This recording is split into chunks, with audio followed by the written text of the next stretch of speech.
Assalamualaikum friend, I'm Ms. Fahmida Kamal and today we are having our lecture number 7. How are you students? I hope that you are all doing well and I think that you have started study as well.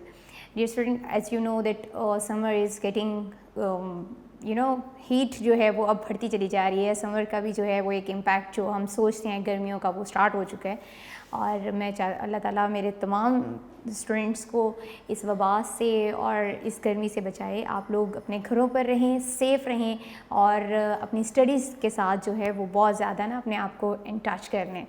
Ji students, before we are moving to our lecture number 7, I want to give you a quick recap of our previous lecture. That is we have read the poem that is no. ठीक, according to your text, अगर हम ये textbook के हवाले से देखें, this one is your lesson number 3. आपका lesson number 3 है और दिस इज़ योर पोइम का जो टॉपिक है दैट इज़ नो. मैंने उस दिन जब रीडिंग करी थी टेक्स्ट की तो स्टूडेंट्स मैंने ये बात आपको साथ साथ ये भी बताती चली गई थी कि नो इंडिकेट्स नथिंग. ठीक है, और हर स्टेटमेंट पढ़ने के बाद I leave one question for you कि that why there is nothing, मतलब क्यों नहीं है, कोई भी चीज़ नहीं है. No sun, no moon, no morn, no noon and the things are totally. जितनी भी लाइन हमारे पोइट थॉमस हुड, ये हमारे पोइट का नाम है, इसने जितनी भी मतलब लाइन्स लिखी हैं उसमें हर चीज़ से पहले उसने वर्ड नो का इस्तेमाल किया है. That day I just read the text and I just explained the literal meaning of the text. Right now we are going to study the deepest meaning of this poem. अब meaning क्या थे कि हमारा poet start यहाँ से करता है no sun no moon, no morn no noon, no dawn no dusk, no proper time of day. कि ना तो सुबह का पता चल रहा है, ना ही चाँद का शाम का पता चलता है, दोपहर का, ना ही चाँद निकलने का पता चलता है, ना ही सूरज के निकलने का. दिन का कोई भी टाइम जो है वो हमें प्रॉपर टाइम जो है वो मालूम नहीं हो रहा.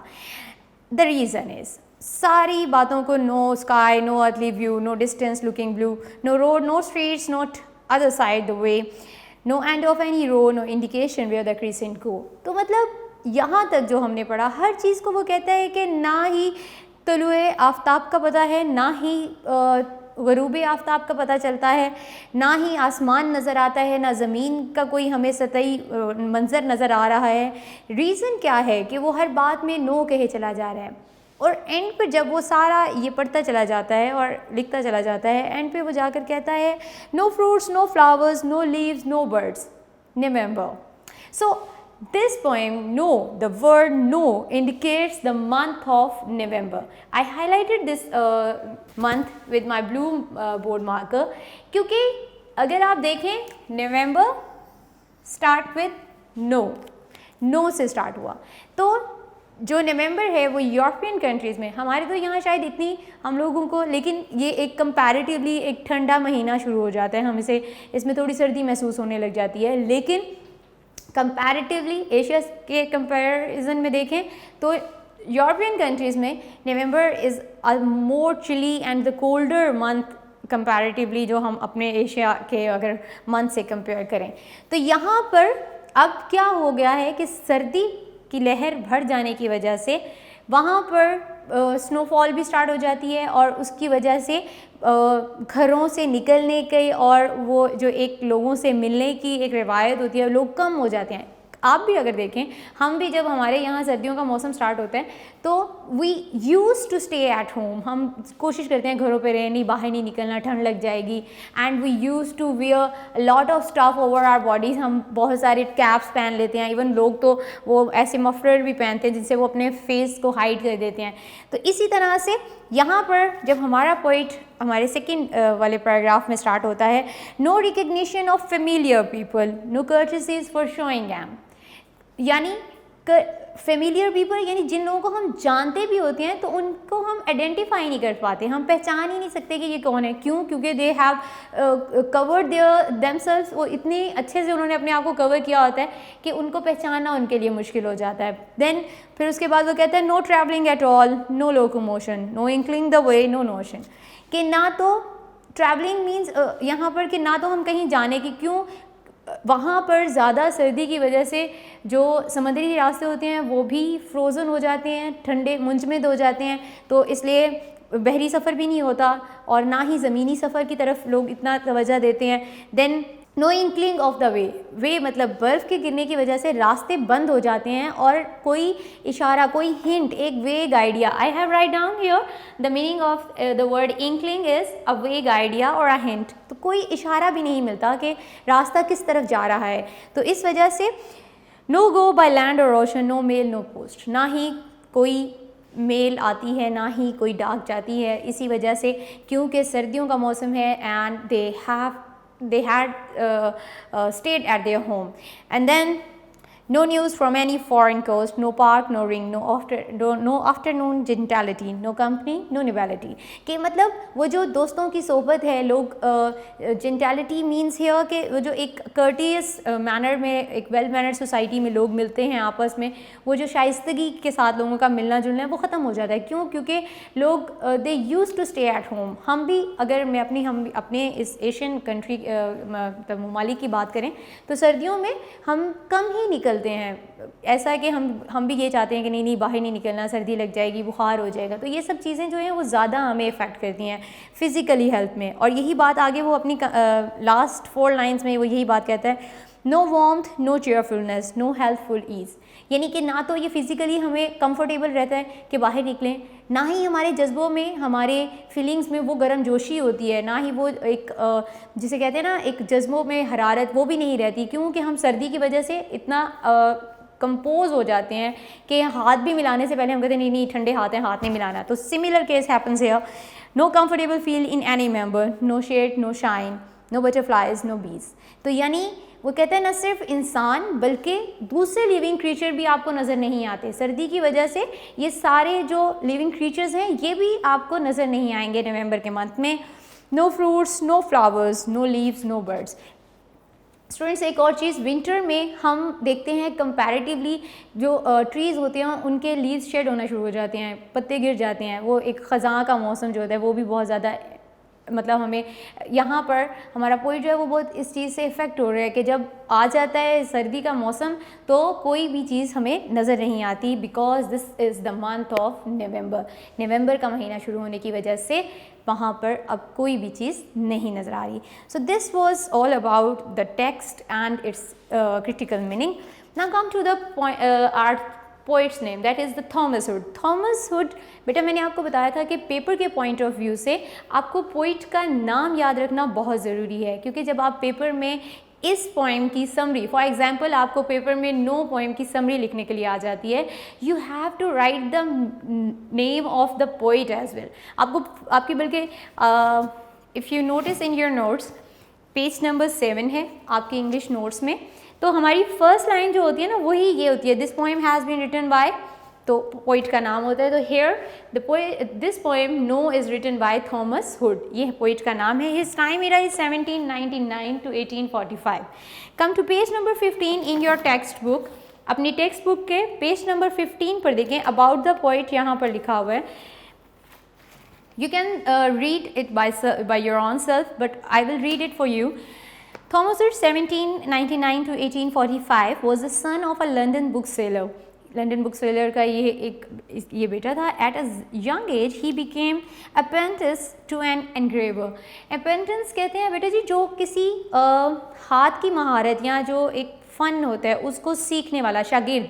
मतलब एक तो होता है स्टूडेंट जो तालीम सीखता है, एक जो चीज़ बाय हैंड जो हम कहते हैं ना हाथ की जिसमें महारत आए उसको सीखने वाले को अप्रेंटिस यानी कारीगर कहते हैं। ऑफ एन एनग्रेवर, एनग्रेवर जो ऐसे खुदाई करके लकड़ी पे काम करते हैं ना उनको कहा जाता है।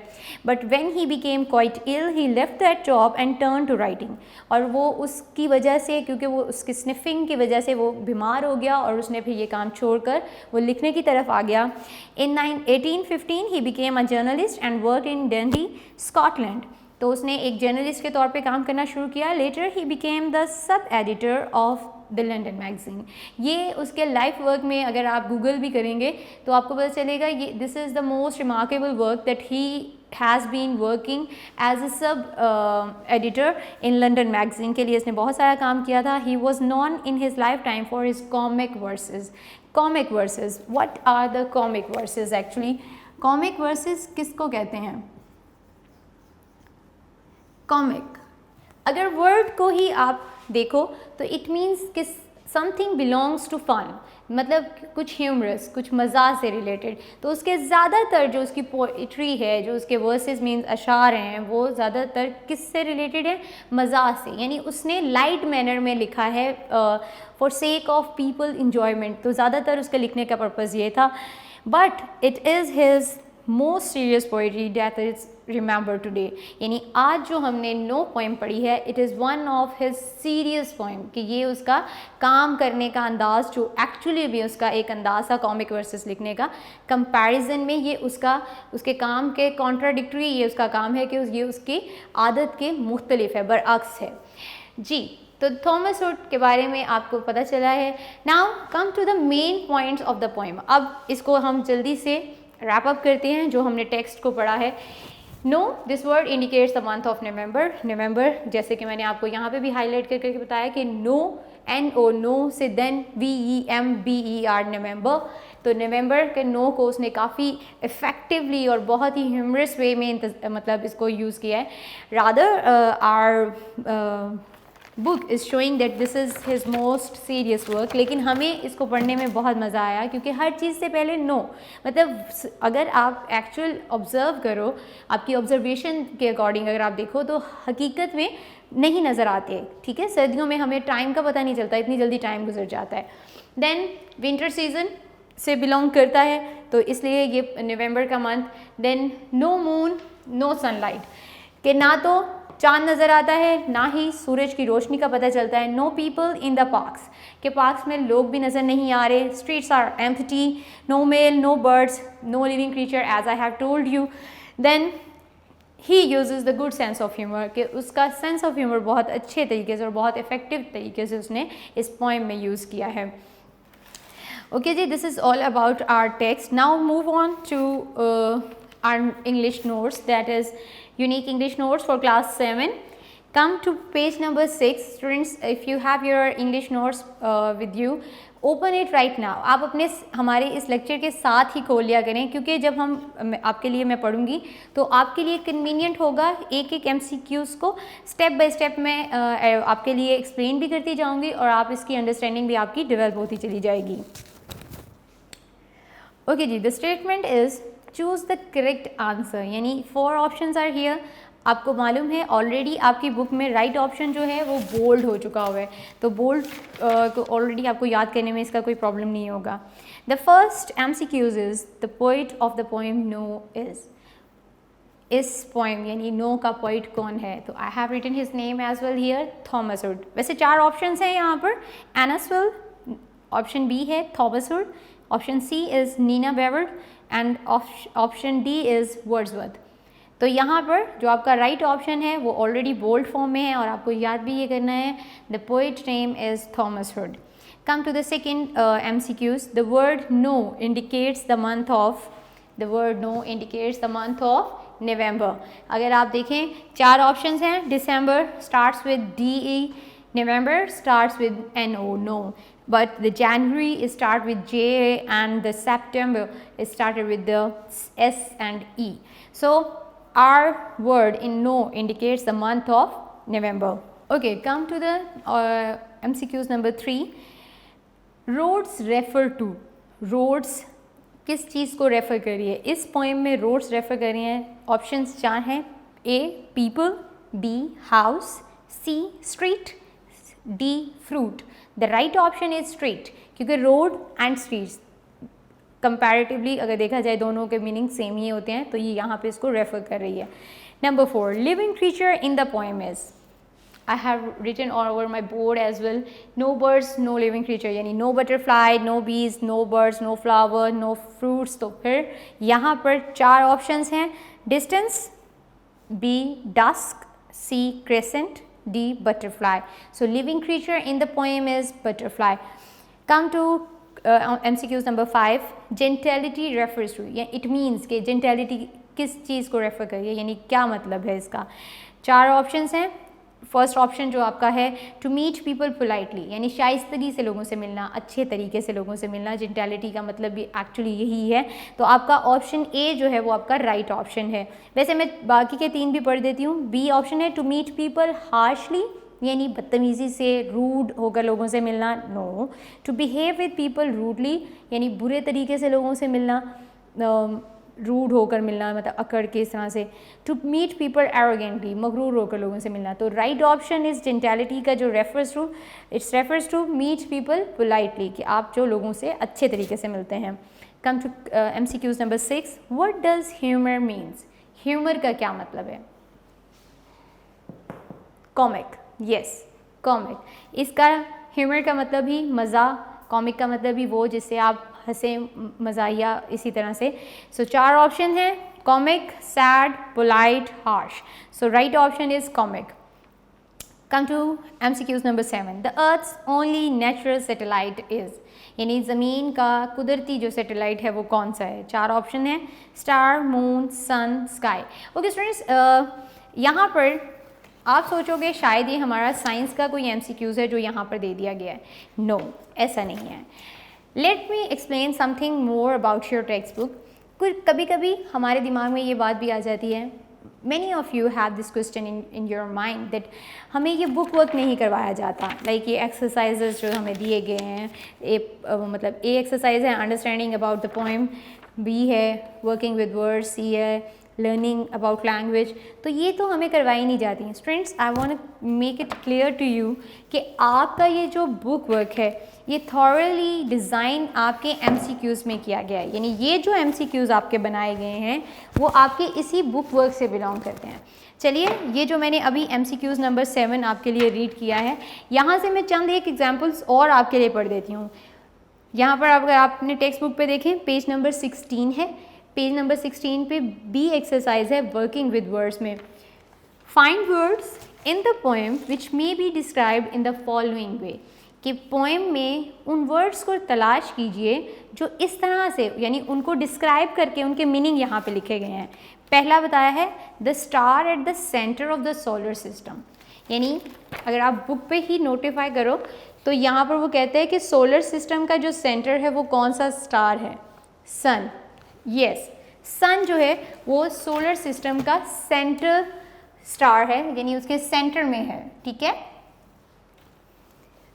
Centre star of the which star is in the center of our solar system, तो वो कौन सा हमारा है, सन। तो नेक्स्ट स्टेटमेंट उन्होंने मून को आपको डिस्क्राइब करके बता दिया है कि the earth's only natural satellite है, कि यानी ज़मीन का जो नेचुरल सैटेलाइट है वो कौन सा है, तो मून जो है वो ज़मीन का नेचुरल सैटेलाइट है। इसी तरह से और भी हैं, एक यहाँ पर ABCD अल्फ़ाबेटिकल ऑर्डर में सेंटेंसेस दिए हुए हैं। तो last one I read it for you, that heat, affection, friendliness, यानी इधर यहाँ पर उसने आपको बताया है कि वो गर्म जोशी, वो प्यार मोहब्बत और वो जो एक फ्रेंडलीनेस है वो किस वर्ड को एक्सप्लेन कर रही है इस पोएम के, चीयरफुलनेस। ठीक है, इसी तरह an insect of the order lepidoptera, ये बड़ा मज़े का वर्ड है and I wish that you also read it. Okay, ये है an insect of the order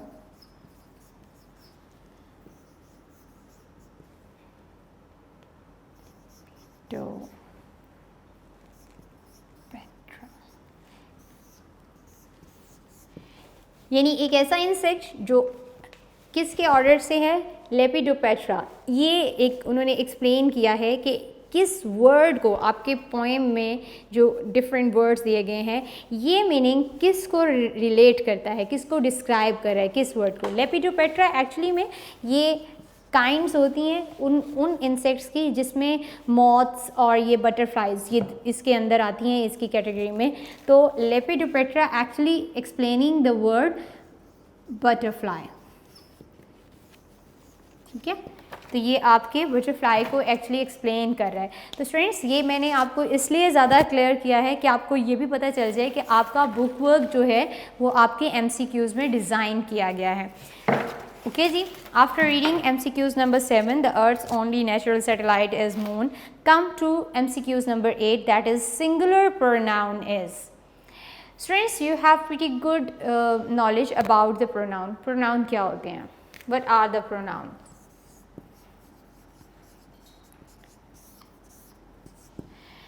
Pronoun, the word which is used instead of a noun, जो एक noun या एक मतलब उसकी जगह पर इस्तेमाल किया जाए। He, she, it, I, we, they, you. हम यूजुअली ये एक डेफिनेशन है जो हम पढ़ते भी हैं, याद भी करते हैं और बड़ा हमारे मतलब एक कहते हैं ना कि शामिल हो चुकी हुई हैं हमारी सारी डेफिनेशंस हमारे साथ साथ, तो हमारी लैंग्वेज में ये भी डेफिनेशन ऐड हो गई हुई है। तो वर्ड अब pronoun actually it shows 3 cases, इसके 3 केसेस होते हैं। First one is objective, subjective pronoun, then objective pronouns, and then possessive pronoun. But here in your book, if you can see on your page number 16, C learning about language, C exercise है। यहाँ पर pronouns के बारे में उन्होंने बड़ा well defined यहाँ पर आपको एक टेबल दिया हुआ है और देन उसके बाद उन्होंने कुछ एक एग्जाम्पल यहाँ पर आपको 2 एक्सरसाइजेज दी हैं कि जिन्हें आपने सॉल्व करना है और बताना है कि आपका जो प्रोनाउन है वो सब्जेक्ट है या फिर वो ऑब्जेक्ट है, और अगर है तो वो सिंगुलर है या प्लूरल है। अब सिंगुलर प्रोनाउन क्या होते हैं, यानी जो एक को जाहिर करता है, ठीक है। अब अगर हम यहाँ पर if I write down here for you that how you explain the pronoun, तो प्रोनाउन को यहाँ पर